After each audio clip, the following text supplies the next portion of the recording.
Здравейте!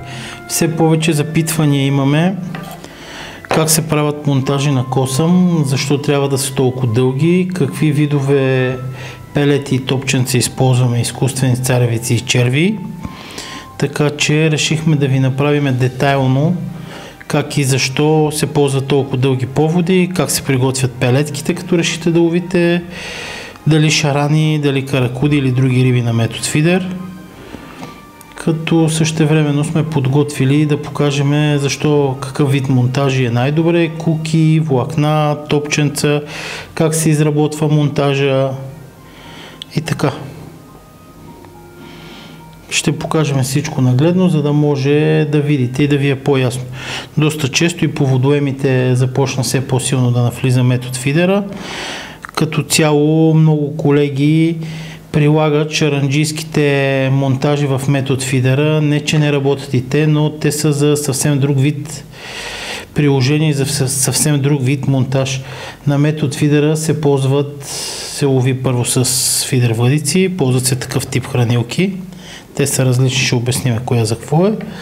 И се ползват значително по-малки топчета и дъмбелчета, които не че не са приложими в шаранджийския риболов, но шаранджийския риболов е за доста по-едри риби, по-трофейни риби, които се гонят.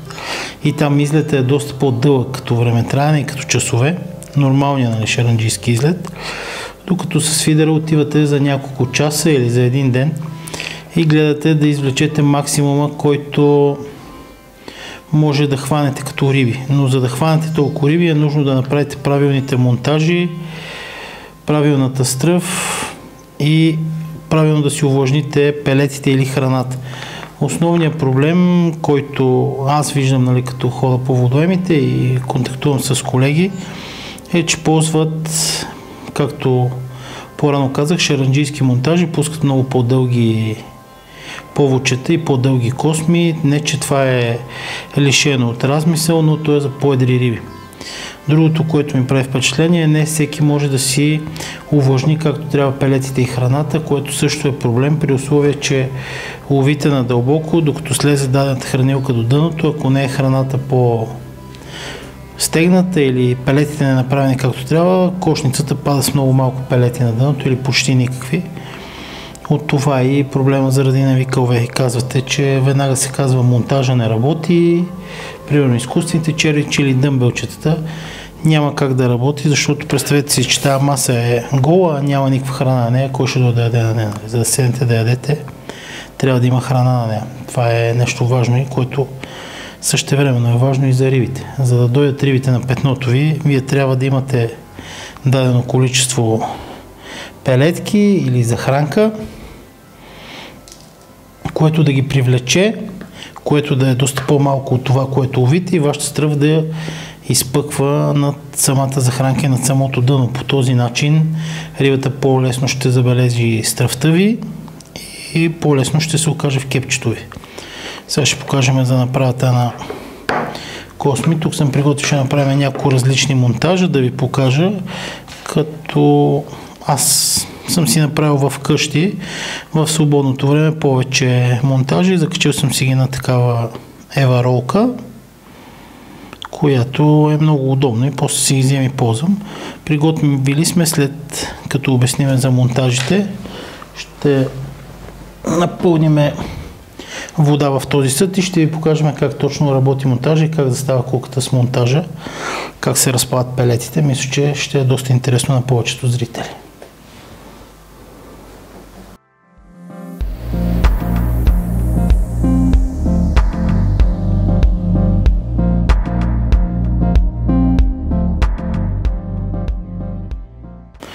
Монтажите, които може да се правят, има различни видове, които стават с плетено влакно, може да се направят и с флуорокарбон.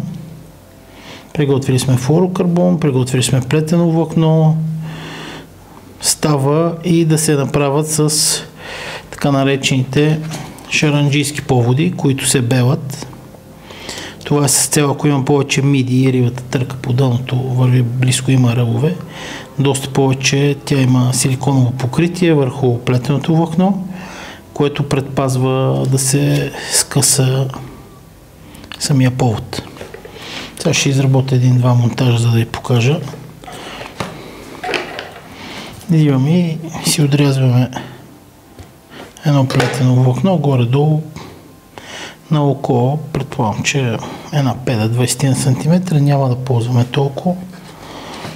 Ще ползваме една част от него, но ни трябва да е по-дълго. За целта си приготвим една кука. Аз ползвам куки на Трабуко, защото първо това са тефлонови куки, които са много леки. Същевременно, не знам дали може да видим, тя е дебела и здрава, може да издържи дори и трофейна риба. И може да видим как е завито острието, закачили и няма как да се откачи рибата, тя винаги го държи. Така най-лесният монтаж. Сега ще започнем с царевичките.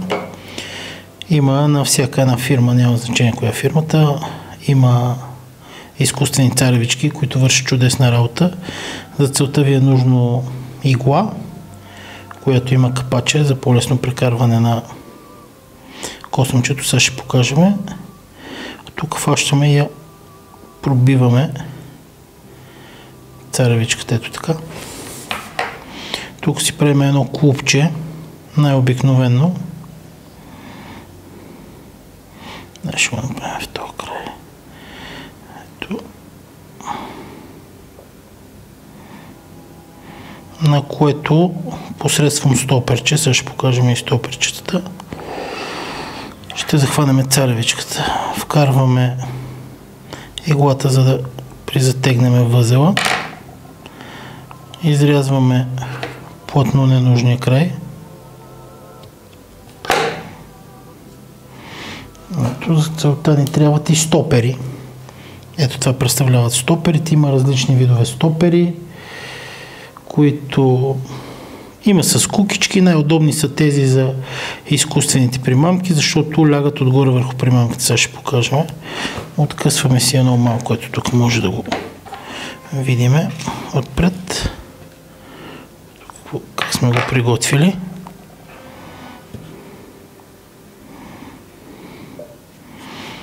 Сега хващаме иглата, прекарваме я през ушето да се закачи.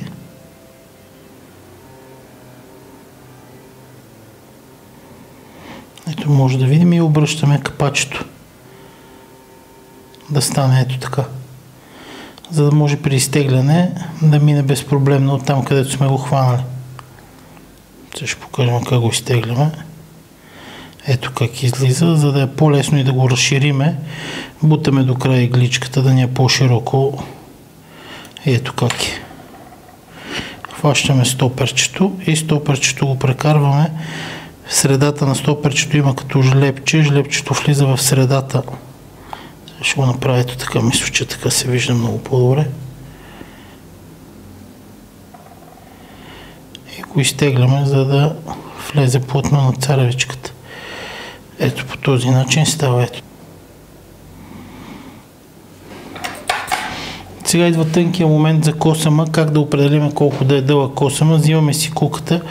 Както виждаме, тази кука има извивка на лопатката към острието. Това значи, че като навиеме всички, последното влизане трябва да мине отзад и да излезне отпред. Сега ще покажем. Първо ще го направим обратно. Това се казва безвъзлов. И каква е хитрината, която ползвам аз? Ако го оставим ето толкова дълго, ще имаме доста попипвания, но няма да имаме хванати риби. Каква е целта? Да го допрем ето така плътно до куката. След това фащаме по-дългия край и намотаваме. Ще покажа.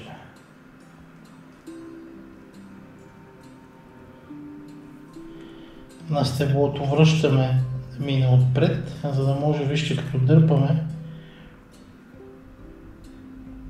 много добре закача. Ето по този начин ни изглежда монтаж. Аз изправя самите дължината на косъмчето отдолу според стръвта и куката. По този начин имаш най-малко празни калваната.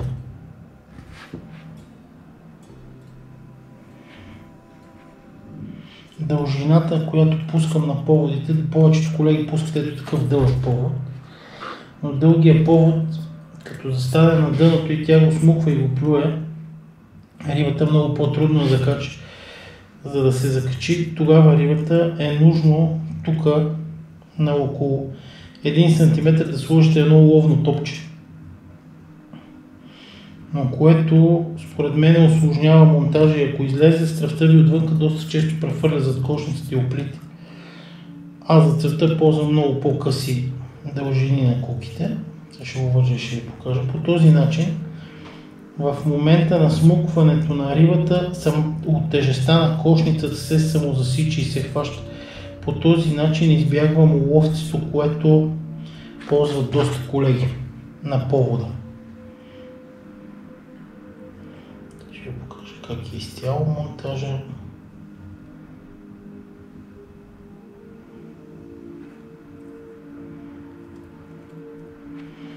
Ето монтажа е готов. Изрязваме на нужния край. И ето го поводчето, което е готово с косъмчето. Сега ще направим един с изкуствен червей. Бял червей ще ви покажа. Има изкуствен торен червей, което е доста подходящо и последните пъти доста ми даде риби. Пак по същия начин изрезваме си 15-20 см един повод. Дебелината на поводите, които ползвам, с които си връзвам куките, е 8 нишково. При условие, че се ползват, може и шинаджийски поводи да ползвате. Хубаво е дебелината да е примерно от 0,8 до 0,16, независимост от марка модел. Аз ползвам 8 нишкови, които малко по-меки 8 нишкови.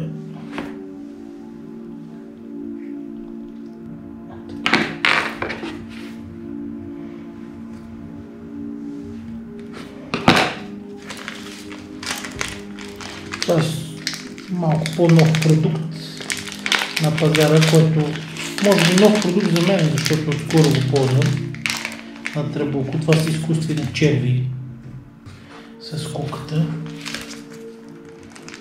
Ето това са, това изглеждат. Достатъчно меки са,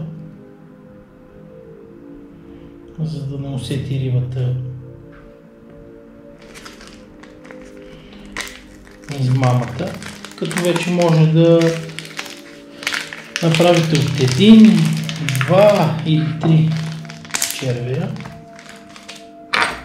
Те се слагат по същия начин, нанизват се с иглата в края към допето, като последния, който го нанизвам от средата и излиза от средата на допето. Ето така. За да може, сега ще ви покажа, като фана косама и като го изтегла, да може да седат по-правилно. Сега ще ги сложим стоперче. Ето ги как седат. Виждаме как излиза през средата, за да може куката да центрира косама на куката да ми е по средата.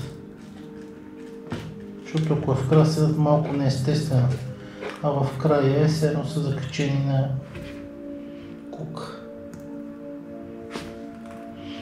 Че с куките ги закачаме за допетата или може да го закачите, ако искате, и през горната част. Сега ще го изтеглим. Ето как застават.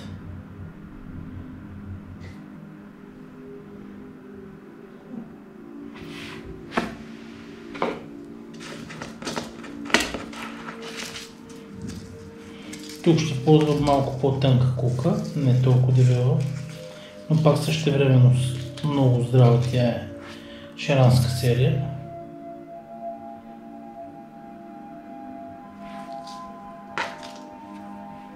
И пак по същия начин виждаме тук ето трябва да мине отпред, да завършва, нали, повода, значи сега ще го вкараме обратно, ще го вкараме отпред, после ще го вкараме отзад.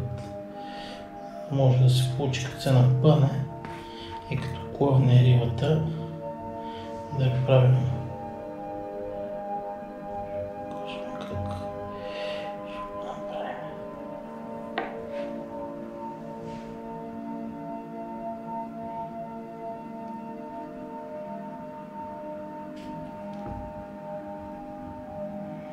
Може да видим как седат.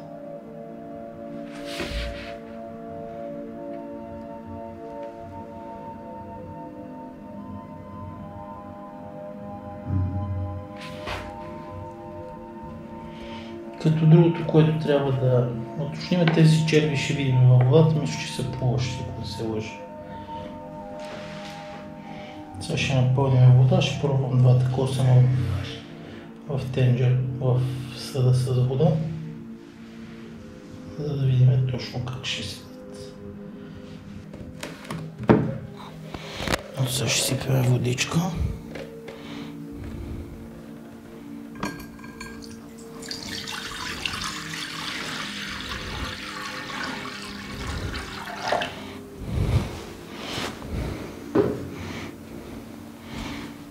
Може да видим, че царевицата изцяло подига куката. Вижте как не потъва по този начин, като ни легне кошничката. Сега ще го покажем и тук нагледно. Няма да може да я...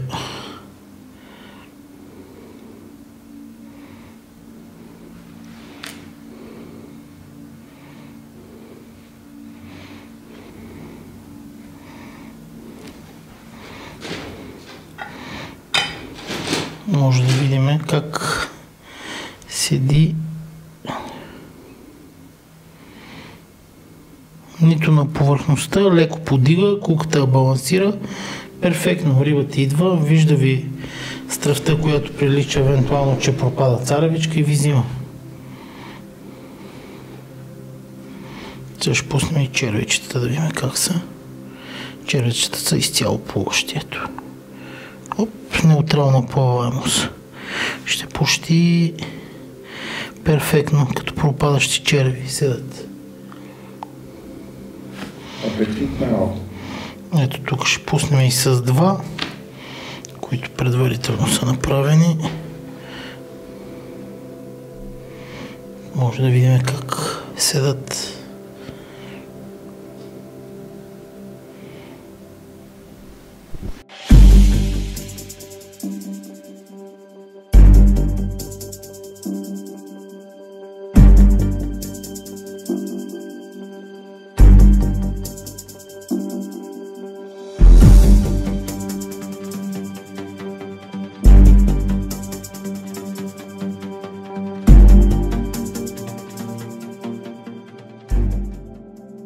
Сега ще покажем как си приготвям пелетите, като за целта съм си направил микс от различни пелети. Виждаме, че са шарени. Тези са на трапер, като има бетеин, има ананас, има фишмил. Купувам си няколко пакета, умешвам ги и си ги изсипвам, разбърквам ги. Така имам разнообразен микс, който ми е много по-лесно. За целта да ги увлажня ми трябва ето такава цедилка и такова съч. Може да ги ползвате и в кутия, да ги изсипате и да ги изцедите. Тук специално ни е доста по-удобно по тази цел, сега ще ги изсипа. Няма да правя много, ще направя доста по-малко отколкото, но то е само за пред камерата. Ето, слагам ги вътре и какво правя? Доливате си, може да го долеете с вода, може същевременно да вземете, има такива ароматизатори, които са за захранки, различни аромати, скопекс, бетаин, ананас, риба, което да разредите с вода и с тях да си доувлажните пелетите, което повдига ефекта на пелетите и по този начин пелетите стават още по-апетитни. Сега ще ги покрия с вода. Ето. Пелетите са 2 мм, така че горе-долу Към 4 минути ще ги оставя във вода. Сега ще си засека. Сега сега ще засечеме. След това ще ги изцеда и с тях ще продължа риболова. Ако ползвате и за хранка, може да направите следното нещо. Първо с водата или ароматизатор във водата, който си увлажните пелетите.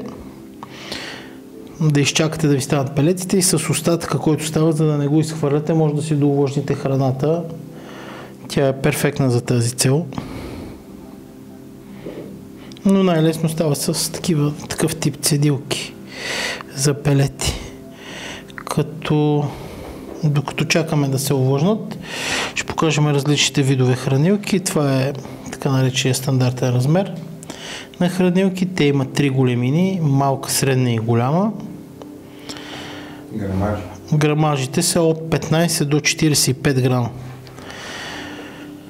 Това са пелет хранилки, които са без преса. Те са от 14 до 56 грама,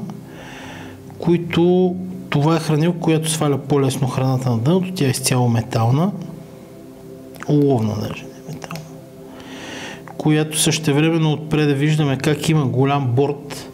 Борда е с цел, за да може докато пада да не разбива храната. И третия модел хранилки са ето този тип за дистанция.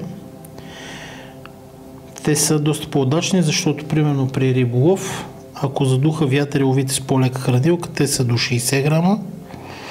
Сега ще покажем. Ето тук, това се нанизва на влакното и отдолу си слагате стопер, който държи куката. По този начин при разглабянето на хранилката изтегляте и може да подменяте тежестта, самото тяло на хранилката да минавате от по-лека и по-тежка в зависимост какво ви трябва, без да разглабяте линията. Общо взето това са метод хранилките, които се ползват. Вече има и кръгли тип банджо. Колко време мина? 3 минути. Още една минута. Може да видим как леко пелетите набъбнаха и започнаха краищата им да побеляват.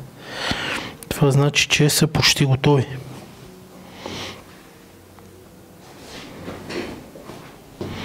Може да видим как набъбнаха.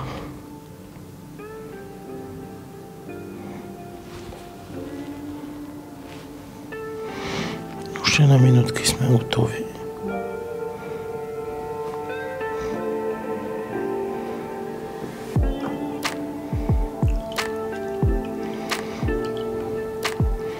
Виждаме, че те отдолу са с кръчета цедилките, може да го оставите на земята и докато си вършите нещо друго да се изцеди, тук няма как да го оставя, защото ще нацапаме масата.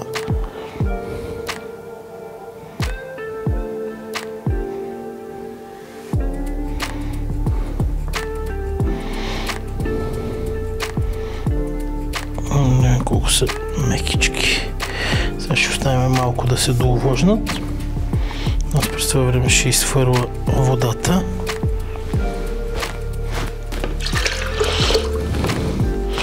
Виж как самите пелети отцветиха другата вода от соса, който изтече от тях и увлажняването.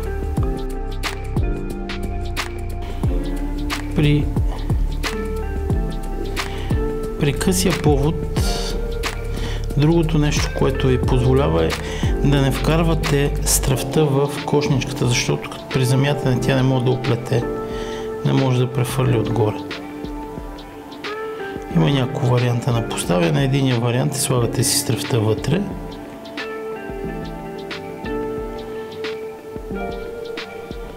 Допълвате с пелети.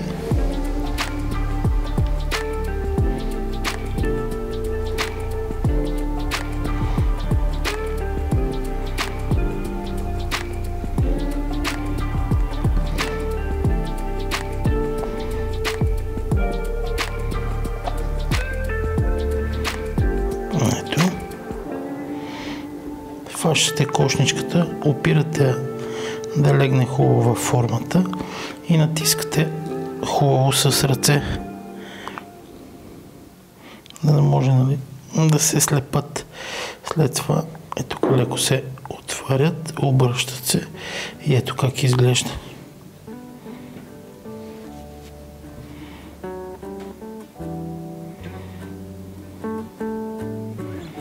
Сега ще я пусна в съда.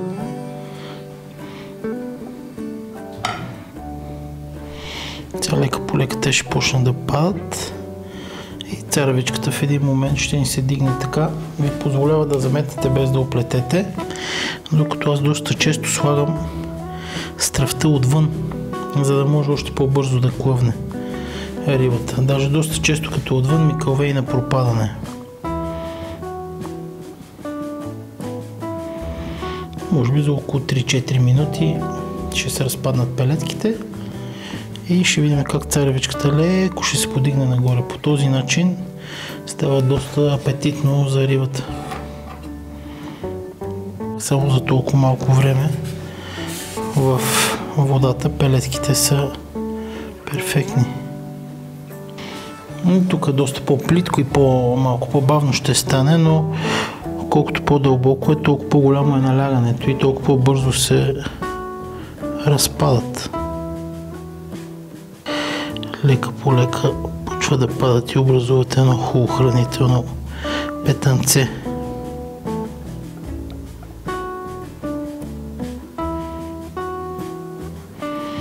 Вече леко фанете и леко се придърпат, оставате. Общо взето това е замисъла, който е на метод фидера, за да си приготвите и пелетите. Ето може да видим как.